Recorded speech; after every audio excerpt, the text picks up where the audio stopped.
ሰላም ጤና ይስጥልኝ። እንደምን አላችሁ የተወደዳችሁ የዚህ ቻናል ቤተሰቦች። ተከዜ ቲዩብን ላይክ ሼር ስለምታደርጉ አመሰግናለሁ።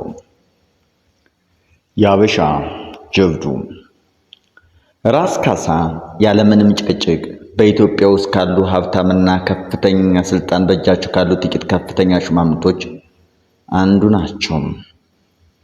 ቢሆንም የአኑሽካና ማንኪያ እንደማንኛውም የራሳቸው ተራ ድሃ ጭሰኛ ገበሬ ሁሉ በእጃቸው ነው የሚበሉት። ራስ ካሳ ከበሉና እጃቸውን ታጥበው አፋቸውን ከተጉመጠመጡ በኋላም አሽከሮች ቀጣዮችን የዕለቱን ግብርተኞች እንደየደረጃቸው ማስገባት ይጀምራሉ።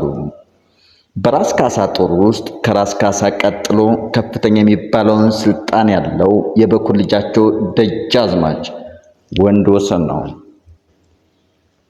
እናም ደጃዝማች ወንድወሰን እንደ ሁለተኛ ሰው ለግብር ይገባል። ለኔና ለጓደኛዬ ራስ ካሳ ከከፍተኛ ባለስልጣናት እኩል ቦታ ስለመደቡልን ከደጃዝማች ወንድወሰን ቀጥለን ከሁለቱ የንጉሠ ነገሥታቱ እንደራሴዎች ከብሮጆንድ ለጤበሉና ከቀኛዝማች ደህኒ ጋር አንድ ሶስተኛ ሰው ለግብር ገባን። ከኛ ቀጥሎ ሌሎች ከፍተኛ ሹማምንቶች ገብተው የግብሩ ድንኳን እስከ አፍንጫው ሞልቶ ግብር ተበላ። ግብረኛው እንዲህ በአንድ ሞሰብ ዙሪያ 5ም 6ም ሆኖ በባዶ መሬት ላይ በቅጡ ተቀምጦ እንጀራውም ወጡም እየተጨመረ የቻለውን ያህል ይበላል። ወጥ የኢትዮጵያም ብሔራዊ ምግብ ማባያ ነው። ድሃ ሆነ ሀብታም ያለ ወጥ ምግብ የሚታሰብ ነገር አይደለም።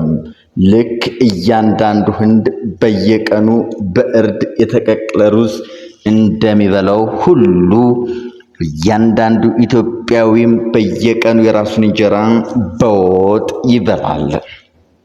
በአንድ ወቅት ቦምቤ የባቡር ጣቢያ ያገኘሁት የአንድ ማህደሪጂ ወጥ ቤት ሰራተኛ ህንድ ከ50 አይነት በላይ የሩዝ ማብሰያ ወጦችን ካልጫ እስከ ፈረንጅ ሊበላው የማይችል በጣም የሚያቃጥል የበርበሬ ወጥ ማዘጋጀት እችላለሁ እያለ ጉራውን ነፍቶብኛል። ኢትዮጵያውያን ከዚህ ህንድ ጋር ሲወዳደሩ የሚችሉት አንድ አይነት ወጥ መስራት ሊመስል ይችላል። የኢትዮጵያውያን የበርበሬ ወጥ ግን ከዚያ ጉረኛ ህንድ ጋር ፈጽሞ ማወዳደር አይቻልም። ያን ህንድ ይሄን የኢትዮጵያ የበርበሬ ወጥ ቢያበሉት ተቃጥሎ እንደሚሞት ጥርጥር የለውም።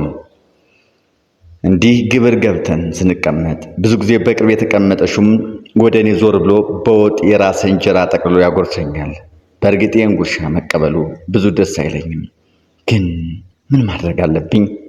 ኢትዮጵያውያን በጣም የሚወዱትና የሚያከብሩት ሰው በግብር ላይ ማጉረስ የወዳጅነታቸው መግለጫ ምልክት ነው እና ወዳጅነቱን ሲገልጽልኝ እምቢ አልቀበልም ማለት ነበረብኝን?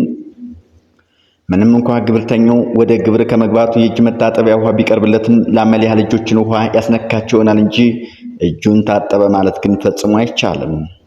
ከግብር ሲወጣ ደግሞ እነዚያን በወጥና በጮማ የራሱ እጆቹን በጺሙና በራሱ ፀጉሩ በሻሞ ሳይቀር ይጠራርጋል እንጂ በውሃ አይታጠባትም። የግብሩ ቀን የጾም ቀን ስር ካልሆነ ሁሌም ስጋ የጦረኛ ምግብ ነው። ለጦረኞች ኃይልና ድፍረት ይሰጣል በሚባለው ጥሬ ስጋ አይቀርም። ሰንጋዎቹ የሚጣሉት ግብር ከመጀመሩ ጥቂት ቀደም ብሎ ስለሆነ ለሁለት ባጣና ሰክተው በትከሻቸው ተሸክመው በግብርተኛው ፊት የያዙት የሚቀርቡትን የበሬ ስጋ ነፍስ እንዳለው ሁሉ ይንቀጠቀጣል። እንዲህ አሽከሮች ይዘውት ከሚቆሙት ስጋ ግብርተኛው ጥሩ ነው ብሎ ከሚገምተው ቦታ ላይ የሚያበቃውን ያህል ይቆልጥና አዋዜ ውስጥ ነክሮ ያወጣና ለአንድ ጉርሻ የሚያበቃውን ያህል ገምቶ በጥሱ ይነክስና ከታች ወደ ላይ ላፍ አድርጎ ይቆራርጠዋል። ሲያቀብጠኝ እንደነሱ ላፍ አድርጋለሁ ብዬ ለጥቂት አፍንጫዬን ከመሳቴም በላይ የጠቅላላው ግብርተኛ መሳቂያ ሁኜ አረፍኩትም። በዚህ መልኩ የመጀመሪያዎቹ ግብርተኞች እስኪያበቃቸው እንጀራውንም ስጋውንም በልተው ጠጁንም ጠጣው ሲወጡ ጥቂት ከፍተኛ ሹማምንቶች ብቻ ቦታው እንደያዙ ይቀራሉ። የመጀመሪያዎቹ ሲወጡ ሌሎች በመቶዎች የሚቆጠሩ እየገቡ ይበሉና ይጠጣሉ። እነዚህም በልተውና ጠጣው ሲወጡ ሌሎች ይገቡና ይበሉና ይወጣሉ። እነሱም በልተው ጠጣው ጠግበው ሲወጡ ሌሎች እየገቡ ግብሩ እስከ መጨረሻው ይቀጥላል። በእንዲህ አይነት ግብር ላይ በቂ ጠጅ ካለ ለሁሉም ይታደላል። አብዛኛው ሹማምንት ጠጁን የሚጠጣው በብርሌ ነው። ትልልቆቹ ሹማምንቶች ግን ከዝሆን ወይም ከበሬ ቀንድ በተሰራ ዋንጫ በግምጃ ጨርቅ ተሸፍኖ በሚሰጣቸው ዋንጫ ነው የሚጠጡት። ራስ ካሳ ለራሳቸው በልዩ ሙያተኛ ጊጠው የተሰራ የብር ዋንጫ አላቸው። በኢትዮጵያን ጥንታዊ ወግና ባህል መሰረት ታላላቆቹ ሹማምንቶች እንደ ስልጣን ደረጃቸውና እንደ ግዛታቸው የጠጅ ዋንጫቸውን የተለያዩ ቀለም ባላቸው የግምጃ አሸራፊ ጨርቆች ተሸፍነው ነው የሚሰጧቸው። ይህ ወግ ደግሞ በምንም መልኩ በጦር ሜዳም ቢሆን ሊተላለፍ ሊቀርም አይችልም። ይህን ወግና ባህል በዓይኔ ለማየት ታድዬ ነበረ። አሽከሮች የአንዱን ፊታውራሪ ነጭ ግምጃ ጨርቅ ይጥሉና ለፊታውራሪ ዋንጫውን መሸፈኛ አጥተው ተቸግረውና ደንግጠው ባለበት ቅጽበት እኔ ያደፈች መሐረቤን አውጥቼ ግንባሬን ስጠራረግ አንዱ አሽከር አይቶኝ ኑሮ ሲሮጥ ወደ እኔ መጥቶ እባክህ ጌታ ለአንድ ሀብታ መሐረብህን አውሰኝ ሲል በተለዋዋጭ አይኑ እየተማጸነ ለመነኝ። ለምን ነው? ምን ሲያደርግላል ስል ግራ በገባኝ ጠየቁት። የፊታውራሪ የግምጃ ጨርቅ ጠፋብኝ። እንዲህ ያለ ግምጃ ጨርቅ ዋንጫውን ለፊታውራሪ መስጠት አልችልምና እባክህ ለአንድ ሀብታ አውሰኝ እያለ በድጋሚ ተማጸነኝ። አልጨከንኩበትም። መሐረቤን ሰጠሁት። ደስተኛው አሽከር ለጌታው ፊታውራሪ ጠጅ የሞላ ዋንጫውን በእኔ መሐረብ ሸፍኖ ሲሰጥ ትልቅ እፎይታ ከፊቱ ላይ ይነበብ ነበር። አዎ በዚህ ዘመን ወግና ባህል ደንብ ለማክበር ትንሽዬ ቁራጭ ጨርቅ ትበቃለች። ግብርተኛው ሲጠግብ አሽከሮች የእጅ ውሃ ይዘው በግብርተኛው መሃል ይገባሉ። ግብርተኞቹም ተራ በተራ እጃቸውን ይለቀልቃሉ። አብዛኛው ግብርተኛ በጥንቃቄ ጣቶችን ብቻ ውሃ አስነክቶ ያቆማል። ለአንዳንዶቹ እጁን መታጠብ አላስፈላጊ ድሎት መስሎ ስለሚታያቸውም በወጥና በጮማ የራሰውን እጃቸውን በራሳቸው ፀጉርና በጺማቸው ጠራርገው ይነሳሉ። አዎ ኢትዮጵያውያን ሴቶች ፀጉራቸው ቅቤ ይቀባሉ። ዘመናዊ የፀጉር ቅባት ሳይተከላቸው አልቀርም። የወንዶች ጦረኛ በጮማ የተለወሰ እጃቸውን በፀጉራቸው በጺማቸው መጠራረጋቸው ግን ሁሌም እንደገረመኝ ይኖራል። ግብሩ እንዳለቀ ሁሉም ሽማምንቶች የግብሩን አዳራሽ ለቀው ይወጣሉ። ራስ ካሳና ልጃቸው ደጃዝማች ወንድወሰን ብቻ ቦታቸውን እንደያዙ ሲቀሩ በርካታ ትልልቅ ሹማምንቶች ሰብሰብና ፈንጠር ብለው ይቆማሉ። በዚህ መሃል በርካታ የጠመጠሙ ቄሶች ወደ ግብር አዳራሹ ይገቡና በራስ ካሳ የነፍስ አባት መሪነት የዕለቱ ጸሎት ይደረጋል። ከዚህ ጸሎት በኋላ የዕለቱ ግብር ይፈጸምና ራስ ካሳ እስካሁን በትዕግስት የሚጠብቁ ባለጉዳዮችና መልእክተኞችን መቀበል ይጀምራሉ። እነሆ ላለፉት 2 ሳምንታት ቀስ እያልን ከ3000 ሜትር በላይ ከፍታ ባለው ተራራማ ቦታ እያዘገምን ነው። አዎ 2 ሳምንት ሙሉ በውል በማይታወቅ ተራራማ ሀገር ማለት ከጣና ሐይቅ እስከ አሸንጌ ሐይቅ ድረስ በተሰቀለው የተራራ መሬት ላይ እያዘገምን ነው። እንዲህ ቀኑ ሙሉ ስንጓዝ አካባቢው ምንም አይለወጥም፣ አንድ አይነት ነው። በዚህ በተራራ ላይ በተዘረጋ ሜዳ ላይ አንድ ለምልክት እንኳ የሚሆን ከፍ ያለ ዛፍ አይታየበትም። ቀኑ ሙሉ መሬት ሊነካ የደረሰ ደመና እንደዋጠን ነው። አሁን ደረስን፣ ሜዳው አለቀ ስንል ያ ሜዳ እንደገና ሲዘረጋ፣ እንደገና ደረስን ስንል እንደገና ሲዘረጋ፣ ማለቂያ በሌለው በዚህ ተራራ ላይ ሜዳ ላይ ስንሄድ የደከመው ተጓዥ አይን የሚያየው ነገር ቢኖር እዚያም ጉች ጉች አሉ የዚህ የቀበሌ ነዋሪዎች ጠቆር ጠቆር ያሉ ጎጆዎችን ጥላ ብቻ ነው። ከዚህ አሰልችና አድካሚ ጉዞ በኋላ እነሆ ዛሬ ጥቅምት 20 ቀን በዚህ ረጅም የተራራ ጫፍ ወይም ሜዳ ላይ ደረስን። እንግዲህ በዚህ ሰፈር ለሚቀጥሉት 2 ቀናት እንሰፍራለን። ነጭ ዳልቻና የሻገቱ የሚመስሉ ድንኳኖች እንደ ባህር መዘርጋት ጀመሩ። በየሰዓቱ በርካታ ሹሞች ጦራቸውን እየተያዙ ከምስራቅ በጌምድርና ከላስታ እየመጡ ከጦራችን ጋር ይቀላቀላሉ። 2 ቀን ሙሉ ከጧት እስከ ማታ የራስ ካሳ አሽከሮች በሬዎችን እያረዱ ለየሹሞች ያከፋፍላሉ። ሴቶችና ልጆች ደግሞ የደረሰባቸውን ስጋ እየዘለዘሉ ተጠልተው በመጣች በምትመስለውና ደምቃ በወጣችው ፀሐይ በመንገዶች ላይ እያንጠለጠሉ ያደርቃሉ። እንግዲህ የደረቀ ስጋ ቋንጣ ለተዋጊው ወታደር ዋና የጦር ሜዳ ስንቁ ነው። ራስ ካሳም ስራ አልፈቱም። ከጧት እስከ ማታ በተንቀሳቃሽ ዙፋናቸው ላይ ተቀምጠው በትልቆቹ ሽማምንታቸው ተከበው አዳዲስ ሽማምንቶችን ይቀበላሉ። የአካባቢው ሀገር ሽማግሌዎች በራስ ካሳ ፊት እየቀረቡ በየቀበሌያቸው ስለደረሰው ችግርና ጭቆና አቤቱታቸውን ያቀርባሉ። ራስ ካሳም ከዚህ በተጨማሪ ከየቀበሌው እህል፣ ጥራጥሬ፣ በግ፣ ፍየልና በሬ ለመሸጥ ከመጡ ገበሬዎች ጋር በዋጋ እየተከራከሩ ለወታደሮቻቸው ስንቅ ሲሸምቱ ይውላሉ። አዎ አንድ ጥሩ በሬ ቢያወጣ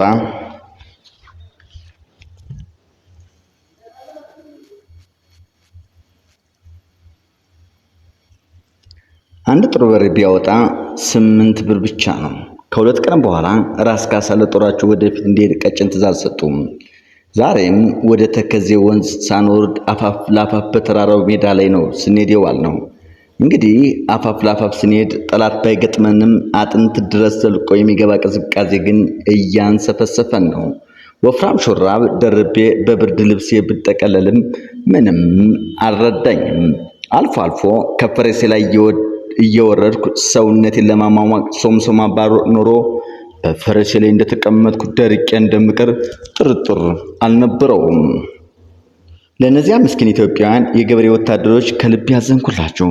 በዚህ ውርጭ በላያቸው ላይ ያለ ነገር ቢኖር እያለቀች ያለች አሮጌ ሻማ ብቻ ነች። እንዲህ በራሴ ቆዳ ባላየው ኑሮ በኢትዮጵያ ለዚያውም በምስራቅ አፍሪካ እንዲህ አይነት ጨካኝ ብርድ አለ ብሎ ቢሉኝ ኑሮ ምንጊዜም አላምንም ነበር። ምናልባት በመላው ኢትዮጵያ በጣም ብርዳማ ቦታ ቢፈለግ አሁን እኛ የምንሄድበት የዋድላ ግዛት አንደኛ ሳይወጣ የሚቀር አይመስለኝም። ማምሻው ላይ ተስማሚ ቦታ ስላገኘን ጦሩ እንዲሰፍር ትእዛዝ ተሰጠውና ሁሉም በቆመበት ቦታ መስፈር ጀመረ። ይሁን እንጂ ጦሩ ድንኳን ለመጣል ከወትሮ በተለየ ሁኔታ ረዘም ያለ ጊዜ ወሰደበት። አይፈረድበትም። እንደ ድንጋይ በጠጠረ ውርጭ መሬቱ ተሸፍኗል። በድንኳን ውስጥም የሰው ልጅ የማይችለው ከባድ ቅዝቃዜ አለ። ለዚህም መሰለኝ ከድንኳናችን በራፍ ላይ አሽከሮች ትንሽ ሞቅ እንዲለን አስበው ትልቅ እሳት ያነደዱልን። ምንም እንኳን ካኔቴራ፣ 2 ሸሚዝ፣ አንድ ወፍራም ሹራብ፣ ኮትና ካፖርት ብደርብም አልበቃ ብሎኝ ብርድ ልብሴን ተከናንቤው ብርዱ አሁንም እያንዘፈዘፈኝ ነው። ብቻ እንዲሁ በብርድ እየተንቀጠቀጥኩ እጄን ሳላስበው ወደ ኪሴ ስክት አንዲት እንደ እንጨት የደረቀች ፓስታ አገኘሁ። እችን ፓስታ የተቀበልኩት አዲስ አበባ ወደ ደብረ ታቦር የበረርኩለት ነበር። ግን በዚያ ቸኳላና ጥድፊያ ሳላነባት ተረሰኝና እነሆ ዛሬ ሳገኛት ላነባት ጓጓሁ። ፖስታ ነው።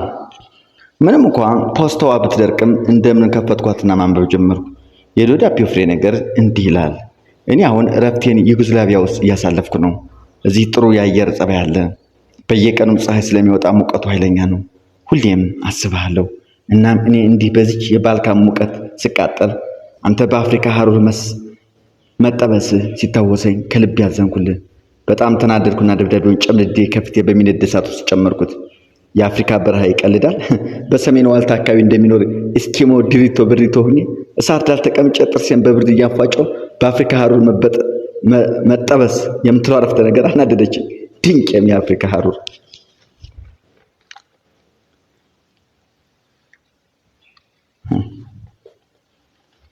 ከአፄ ቴዎድሮስ የልጅ ልጅ ጋር አሁን በላስታ ድንበር ላይ ነን። ባለፉት ቀናት በርካታ ሹማምንቶች ከየግዛቱ ከየነጦራቸው እየመጡ ከጦራችን ጋር ስለተቀላቀሉን አሁን ጦራችን ወደ 50 ሺህ ገደማ ወይም ከዛ በላይ ሆኗል። እንግዲህ ይህ ግምት ብቻ ነው። ትክክለኛውን ቁጥር እግዚአብሔር ብቻ ነው የሚያውቀው። እንግዲህ ወደ ሰሜን ለመሄድ ከዚህ የተራራ ጫፍ ላይ ተነስተን ወደ ታች ወርደን በዛች አስፈሪና አስቸጋሪ ጠባብ ሰልጥ ማለፍ ነበረብን። ስፋቷ ግማሽ ሜትር የማትሞላውና ናዳ የሚበዛባት እችን ሰልጥ መውረድ ምን ያህል አስቸጋሪና አደገኛ መሆኑን የተረዳሁት ራስ ካሳ ጦራቸውን 2 ቦታ ላይ ከፈሉት። ወደ ተከዜ ወንዝ በዚች አስቸጋሪ አደገኛ ሰልጥ መንገድ 1200 ሜትር ቁልቁል ለመውረድ ከመሞከራችን በፊት ጦራችን ለማረፍ አፋፍ ላይ ቆመ። እንዲህ አፋፍ ላይ ቆሜ የተከዜን ሸለቆ ሳደንቅ ድንገት በጦራችን ግርጋር ተፈጥሮ ፉከራው ሹለላው ከሩቅ ይሰማ ጀመር። እስካሁን ያለኝ አንዳች ችግር በሰላም ሲጓዝ በነበረው ጦራችን መካከል ምናልባት አመጽ ተነስቶ ይሆናል በሚል ስጋት በፍጥነት ወደ ጦሩ ሰፈር ስመለስ ራስ ካሳን ወደ እነዚህ ወደሚፎክሩትና ወደሚሸልሉት ጦረኞች ሲሄዱ አየሁና በሩጫ ቀረሽ እርምጃ ተከተልኳቸው።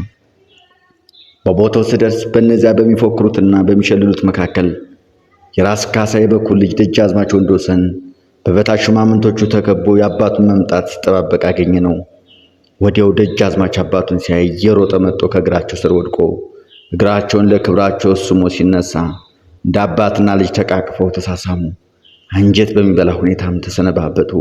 አዎ ጄኔራል ደጃዝማች ወንድወሰን ግማሹን የራስ ካሳን ጦር እየመራ በምስራቅ በኩል ዞሮ ተከዜን ሊሻገር ሄደ። የቀረው የራስ ካሳ ጦር አሁን ከቆምንባት አፋፍ ላይ ቁልቁል ወርዶ የተከዜን ወንዝ ለመሻገር ይሞክራል። ከእንዲህ አይነቱ መሰነባበት በኋላ የራስ ካሳ ፈረሰኛ ጦር ለኛ ቅድሚያ ሰጠው መንገድ ስለተለቀቀልን ቁልቁል ወደ ተከዜ ወንዝ ወረድን። ይህ የሰርጥ መንገድ ታሪካዊ የሚያደርጋትና አንድ ምንጊዜም ማንም የማያደርግ ሰው ታሪክ አላት። በ1860ዎቹ ውስጥ ቴዎድሮስ የሚባል አንድ ጀግና ንጉሥ በኢትዮጵያ ነግሶ ነበር። ስለዚህ ጀግና ደፋርና የተማረ አገሩን ከምንም በላይ ስለሚወድ ንጉሥ ብዙ ታሪክ ተጽፏል። አንዳንድ ክፉ ምላስ የታሪክ ጸሐፊዎች በስልጣኑ መጨረሻ ግድም ላይ እብደት ብጤ ነገር ጀምሮት ነበር እያሉ ይጽፋሉ።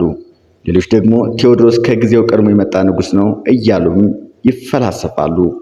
ሆኖም ቀረም ቴዎድሮስ በሕይወት በስልጣን ዘመኑ መጨረሻ ግድም ላይ ከእንግሊዞች ጋር በተፈጠረ አለመግባባት በሀገሩ ይኖሩና ይሰልሉ የነበሩ ፈረንጆችን እንግሊዞችን ሙሉ በሙሉ ሰብስቦ ያስራል። ከነዚህ ከታሰሩ ፈረንጆች መካከል በንጉሱ ቤተ መንግስት ይኖር የነበረው ቆንሲል ካሜሮንም ይገኝበት ነበር። ምንም እንኳን እንግሊዞች ችግሩን በዲፕሎማሲ ለመፍታት ቢሞክሩም በእንግሊዞች ብልጣብልጥነትና ንቀት ከፍተኛ የተናደደው ይህ ንጉሥ አሻፈረኝ አንድም እስረኛ አልለቅም ብሎ እልህ ውስጥ ገባ። ይቀጥላል።